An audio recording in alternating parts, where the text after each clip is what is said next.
Oh yes, we are making great progress. Do you love it? Are you learning? Good. Part 3 is something a lot of people don't want to really get into and be honest about, and that's cheating. Cheating is very, very important in college because the point is to graduate. The point is not how you get there, why you got there, it's getting there. And once you get there, it's good. Now, if you need cheats in Madden, then why wouldn't you need cheats in life? It makes sense to me. Madden needs cheats, life needs cheats. That's it. But the way you cheat is going about how you cheat is really what I want to get into. Because you need to cheat, and I will give you ways to cheat without really anybody knowing. The first thing I'm going to talk about is plagiarism and why it's a good thing. The information is out there. Let's think about it like this. Let's say you have a professor who always talks. And he's one of those people that doesn't really want you to, when you write a paper or a thesis for him or her, they don't really want your response. They want you to just recite back to them what they believe, and that's how they grade. And that's, a form of plagiarism. But that's okay with them, right? So if it's okay with them, then plagiarism is good all the time. That's it. That's my rationale. Plagiarism is good. But to be effective at plagiarism, there is a technique that I have learned that I want to share with you all. And then I will give you an example about how it works. And it is called the word thesaurus. A lot of times people, I don't even know if I spelled thesaurus right. I'm an engineer. I don't really care. Sometimes people plagiarize stuff by just cutting and pasting, especially when you're talking about the internet and already being easy like that. That's not what you want to do. What you want to do is take somebody else's whole work and then use the word thesaurus method of changing it and making it your own. This works about 99% of the time. And no one can really ever get mad with you because it's your own stuff. Let's say you had a teacher ask you a question like, Jabari, I want you to write a paper on the effects that Michelangelo had during the Italian Renaissance. And I'm stuck. I have no idea what this chick's talking about because I haven't read anything. I'm allergic to reading, but I'm stuck in this class. The real answer to her question is Michelangelo painted really good. That's the point that you want to get across. Okay, how did he have an effect? He painted really good. Write that sentence in Word, and then use the thesaurus in Word to change painted to works of art.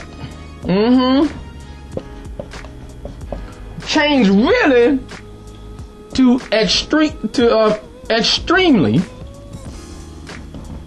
and change good to powerful. Ain't that a much better sentence?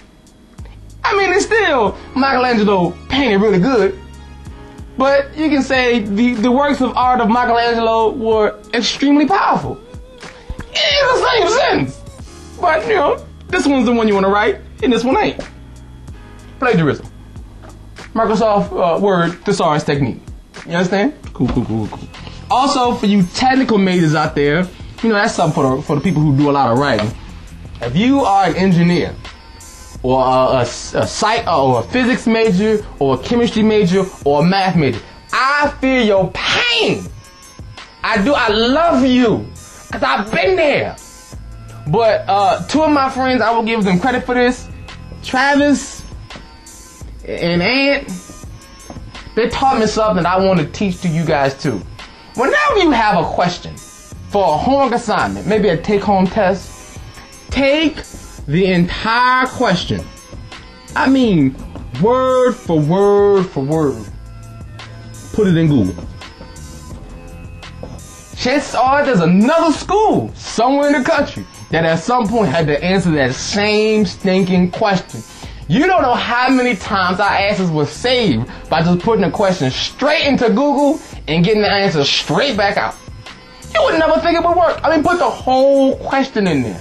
If it's like a paragraph question, type the whole paragraph into Google. And you will come up a lot of times with the question and the answer on the internet. And if it's on the internet, it should be yours. You should use it. Thank Trav and Ann for that. That was great. Google yourself an answer. And of course, working together, whether they know or not. There's nothing like taking somebody else's homework and just making it your own. You do however you want to do it. You know, if you want to do, our trick for working together was to put together these homework groups, if you want to call them that, where me and Trav and Ant would get together with the 8 smartest people in our class, and we would all do our homework together. And I don't really think me, Ant, or Trav ever really accomplished any of the assignments. Not really answering that one question right. But we all did them together, and so we all got them right. Working together. It's called cheating, especially if you don't do no problems. But it worked for me, and it will work for you. Part 4.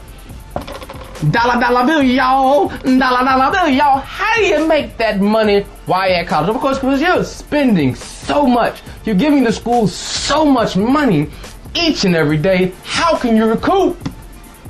Like a record company, how can you recoup? Here's the first and last and only thing you need to do to figure out how you can recoup on your investment, which is paying to be in college. You must understand your market. And what that means is you have to know what people want at your school, what's lacking, and what hole you can fill. Okay, and you might be saying to yourself, nobody here has any money. Okay, but if you got 20 friends, right, who all have $1, and they all give the $1 to you, you have $20. Don't you want $20? Even if all 20 of your friends only had $1 to give you, it doesn't seem like a lot. But just start stacking that paper, you'll have $20. So it is out there for you. But you have to understand your market and figure out what product or service you can give to them so that they need to give you the little money they got. Because some of them are going to be dumb enough to have credit cards and have extra money, and some of them parents going to give them some stupid money. You should, think of a way to make that money your own. The first thing I want you to think about is, think about where your school is located, okay? Is it in the city, okay? Or is it rural? Whichever one it is, you want to give that other place the other thing. So if you're in the city like me at Drexel, do you want to give it the advantages that people who go to school in rural places have? People who in rural places, they have way more parties. Their parties be a lot funner because everybody's stuck in one place. But if you're in rural, and all people who want to have city stuff, which is access to a lot of stuff, you want to bring the city to them. You want some examples? I will give you some examples if I didn't make it clear.